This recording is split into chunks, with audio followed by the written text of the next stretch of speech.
statistically because, when they're young, they have all this rote memorization, Right. They're cramming information, study for the test, and then forget it. And actually, I think I saw something on TV where that actually stifles your creativity, your brain. Well, it develops different parts. Yeah, I think it develops a different set of skills. It's not to say that people in Taiwan are any less creative or any whatever, at a potential level. It's just that the system probably guides, they try to guide it and shift it in that way. So I wonder if Taiwan is moving in an R&D perspective, or kind of going to rely on that model. Guys, don't get outside in 30 seconds, the bus will leave without you. It needs to, right? Really, It needs to. it definitely is. Well, it needs people like you to Yeah, I mean, but it come and influence things. It also is evolving. I mean, there's a lot of education reform, and you can tell people are education and everything. And what he decided to do was move to the U.S. for the education system. For the kids. For the kids. Right. And so, I mean, I'm not 100% sure, but I think there is a push towards educational reform. Just because a lot of people see the U.S. education system as being better because, it focuses more on writing, out-of-the-box problem-solving thinking, and less on rote memorization. I'm not sure. It'd be interesting. But it'd be interesting. I'm sure it'll be covered in one of the seminars to talk about. I hope we have a lot of time reform. to ask questions and actually get more solid answers. Yeah.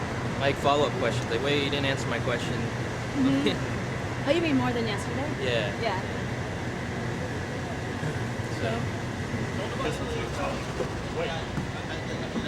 Good morning. You got at 10 morning lunch? Oh, yeah. Good. Excited to go to Taipei. That's where we're from. So. Grew up there, and then we're staying pretty close to where we grew up, right by the Taipei train station. So we can get ourselves around easily. What do you think my experience or the difference between the two cities politically? I think it'll be very different because most of the people who are in the south part of the island are very strong in their Taiwanese identity, whereas a lot of people in Taipei were of the family that came over when the KMT came over in the 40s. So they have much less tie to Taiwan and much more so to China or their Chinese identity. So I think it's much more challenging politically speaking, and I think it'll get interesting. It won't be as supportive of a community, I think. So kind of like Maybe it means harmony with animals. stop patronizing me, both of you. I don't know. Maybe it's actually one of those ancient wheat things where they ancient sickle. It's okay. I went to see an old college friend of mine and her child, so that was pretty cool. Uncle Max. Yeah, how are the kids, Max? Very cute. Oh, how old are they? Oh, she actually is only 1.5. Oh, so it's just one kid. Just one kid. Let me show you. Let's See, see. I got Oh, pictures. see. Oh, such a good uncle. See, there's the baby. Oh my gosh, she's so cute. Oh, you haven't seen her yet. Okay, let's do this. See, there she is. There you go. Oh, yeah. Bowl cut. Yeah, I know. It's traditional I used to Taiwanese. sport that That's the haircut till I was kid's 8. dog. Yeah. See, look at that smile. Look at that smile. That's what she can smile. Yeah. Ah, see. And that's my friend from college. So, Cute. yay! See, she finished lunch, so she. I was just talking about whether Taiwan can move up in terms of what they're producing, from sort of focusing more on manufacturing to research and development. And Steve was wondering whether the education system was suitable for this, or whether the research environment was suitable. And we're just questioning the assumptions. The assumption is that a U.S. model of openness, of being able to question, that kind of prioritization on new ideas is necessarily the right way. And I think John made a good point that for certain certain ideas. It's not about idea generation, but just about execution, and that the educational system focuses on the middle here in Taiwan. It's a more broadly well-educated community of people than in other countries, and with that skill set, it's maybe more suitable for kind of, I don't know what was the word that you used. Manufacturing for sort of precision in the process, right? Yeah. But I thought what was interesting also yesterday in Nanke was that, as opposed to the Silicon Valley model, you have a government. It's still there's a lot of government partnership with the private sector. I mean, you hear about that in the U.S., but it was much more clear to me here. It makes me think though then that public policy is incredibly powerful here because it's going to be directing a lot of this stuff. Right. You know, there's a lot of state intervention in some of it, and if you screw up your state, you pick the wrong field. Yes. You know, to do your precision question, your precision, development, you could potentially screw the whole economy. Whereas in the U.S., it's a very huge, vast, decentralized, and if they screw up in this precision industry, they have all these other industries to balance it. It's much more diversified, Right. and less state-run or government. So it's interesting to see. No, that's very cool. Like the U.S. has Semitech, which is like in the semiconductor industry, the U.S. government actually puts money into a consortium of like all these different high-tech companies, and they build like sort of the leading edge fabs just to kind of have that available in the U.S. But that's just one part of the economy, and even if that fails, Intel and National Semiconductor will still survive. But what in Taiwan, that's exactly right. It's like the government played a very strong role in Shenzhen, and so that I think the success of that makes them feel very confident about this model, which is why they're continuing with Hainan and Taichung. I actually think that this model of government sponsored directed research or emphasis, because before the high-tech industry, the government was controlling and helping support other industry, the whole industry of manufacturing, cheap manufacturing, and then before that it was sugar and rice, I think. So I think there's certain economists that are thinking, state directed and much more. Yeah, here in this. In the what? Is there space? Listen up, man. Zoom out a little bit. You guys got similar glasses. Zoom out. You guys like. Fine. Welcome to the East Coast crew in the back of the bus. This is my buddy Jerome. We do have some miscegenation. Gene Bean. Oh yeah, friend. I don't know. You're not allowed back here. Why? It's the East Coast crew, and Can I be honorary East Coast? Of course. what do you have to offer our group?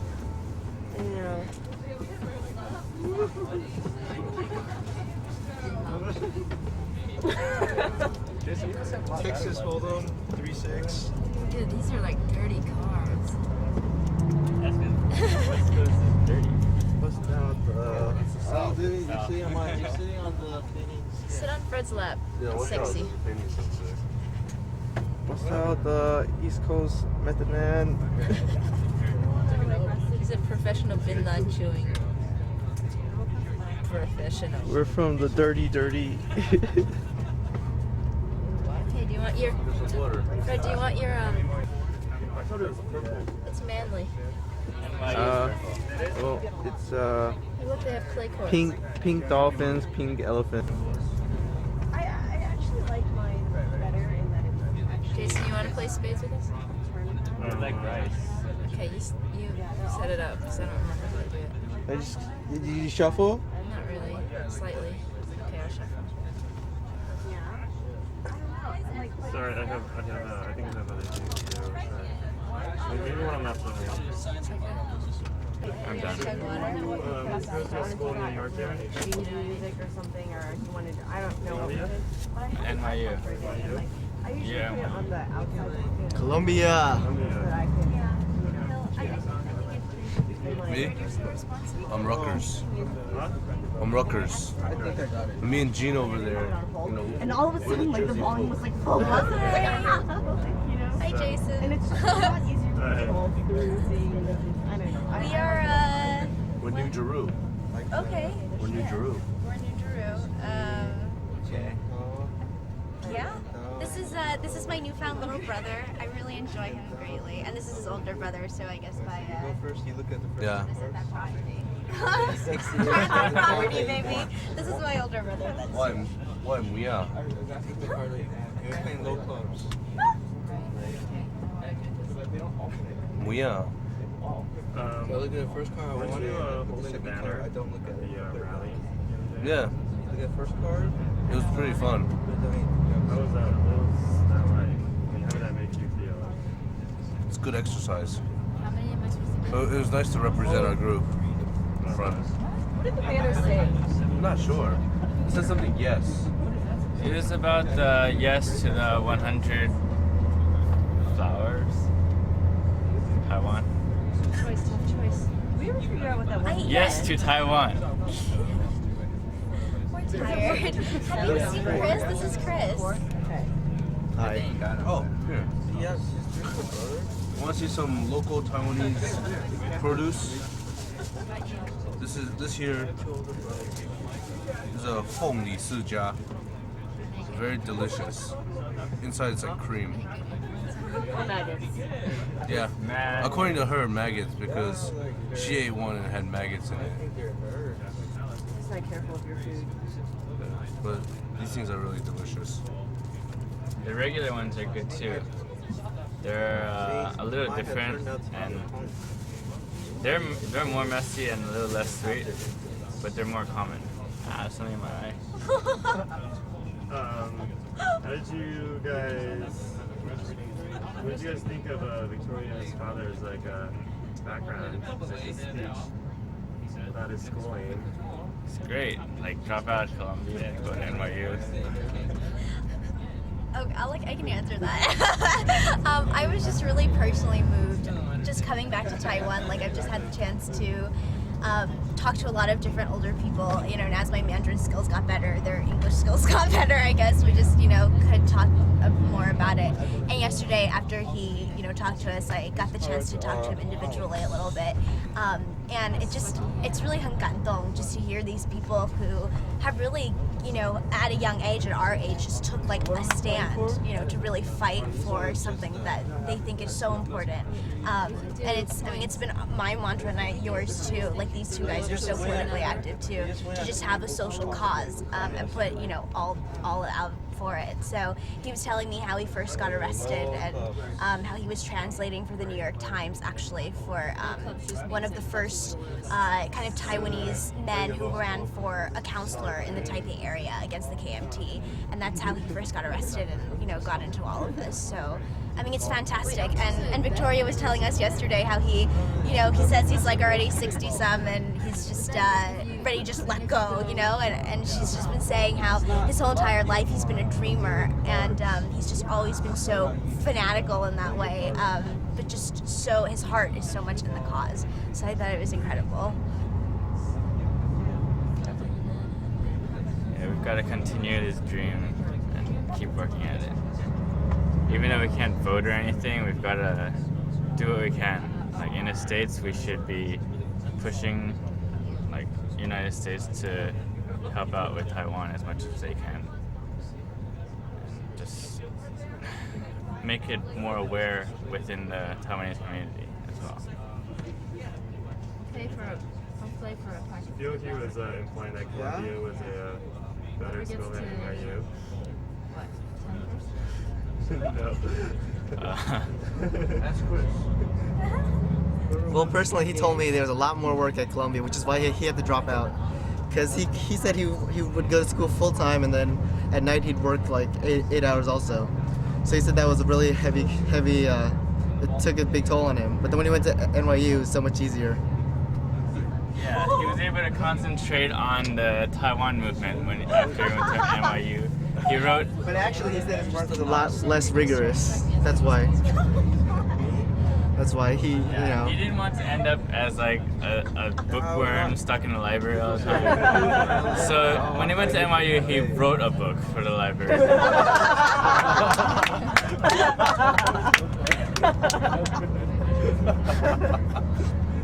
So it was all for the best. You got a chance at both schools. Absolutely.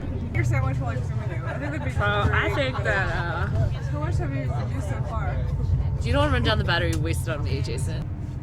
Come see me afterwards. After the announcement. Okay? And in a little bit, Victoria will give a little brief introduction about our speaker, Dr. Ho. So that's it. After the seminar, we'll have group discussion, and it'll be facilitated by the group leader. You'll bring into the group that has been divided, and after that will be dinner, and the location is to be determined. And after dinner, we'll check into the hotel first, and then we'll have dinner. First, where's John? Is John here? John? Oh, here, no. Okay. John is going to be leaving us today. He's going to do his another program this week in Taipei for engineers through NATIA, the North American Taiwanese Engineering Association. And we're going to be joined by two more people who are attending our three more people who will meet up with us in Taipei. One is Irene Chang. Some of you know, she's our treasurer. And the other two are Rob Liu and Perry Xie. And Rob, I don't know I don't know which group they're in, but I'll let the leaders of the groups know who's inheriting them. Okay. Francis, you have Rob. Anyway, we'll sort it out later. You do? Okay. Okay. One thing I want to mention about the seminars is that all the speakers we've arranged are very well-known, very well-respected persons in their fields. Is there any way to move those bags? I can't, yeah. I want to expose you, John. Anyway, the speakers are all very well-known, very well-respected in their fields, and I really hope you'll be able to get a chance to speak to them about their specific areas, because this is really your opportunity. This is really your opportunity to kind of pick their brains. So today's speaker, Dr. Hoslin, he is a professor at Zhengzi Daxue, and he actually got his PhD in the United States in Santa Barbara. He's very funny, but he's also very, very well respected in his field. And he's going to actually give us a seminar on a very interesting topic of the history of the election process in Taiwan, and specifically the last election in 2000 and some predictions in 2004, upcoming next week for the election. What he does is actually take empirical studies from polls at different times of the year and on different years. This being an election year, people's sentiments are going to be pretty specific, but in off-election years, it might be different. So anyway, I won't spoil the punchline for all of you, but it's very interesting the way that he actually ties in statistics and polling, the opinion polls, with a sense of national identity and how that affects the voting population. So I hope that you'll be able to have a chance to really first enjoy his topic and learn a lot, and second to focus your questions. And this is a very important area for all of the group leaders. As a facilitator, you're going to need to sit with your group at the seminar. And this is because there's not enough time for everyone to propose a question. So within your group, you're going to have to kind of pool your questions and decide which questions you really want to pose to the speaker. Also, there are probably some very general questions that everybody wants to know, and there probably will be raised right at the beginning of the open session. So we want to really have the facilitator help lead a mini discussion first, and pool the questions, and then have the facilitator pose the question, or the person who raises the question can pose the question as well. But we want to limit the time to 2 minutes to pose your question. Please do not include your opinion. Please do not include background information. This guy and all the other speakers are very well versed in their areas. You don't need to lay any foundation for them. If for the sake of the rest of the group, you think that we need some background first, we hopefully will be able to cover that in the seminar, or we can do it outside of the seminar. I hope you understand that this is really, we're not trying to be overly strict, but we wanted to design a program where everyone can ask the most questions. I think there's a lot of very pressing questions that probably all of you have. And some of them will be universal and some of them will be very specific and unique. So I hope everyone will get a chance to really like get involved. Oh, okay, Francis. If you look to your right and to your left, this is like Yue Shijie, which is like the moon, the craters. They're like similar to what they think is on the moon, or it looks like it at least. So it's a very interesting part of Taiwan. Thank you. Good geography lesson. Anyway, if anybody has any other questions, we'll do our best to answer them, and individually. Every day when we have speakers, we'll give you as much background on the speakers and their topic as possible. And when you get your program book today, they'll have biographies on the speakers inside the book. So you'll get to know more about them. And most of the speakers are very, very receptive to questions. And even after the program, if you want to pose an email to them and talk to them more or find out what they published or anything like that, you're very welcome to do that. So thank you, and if you have anything else, let us know.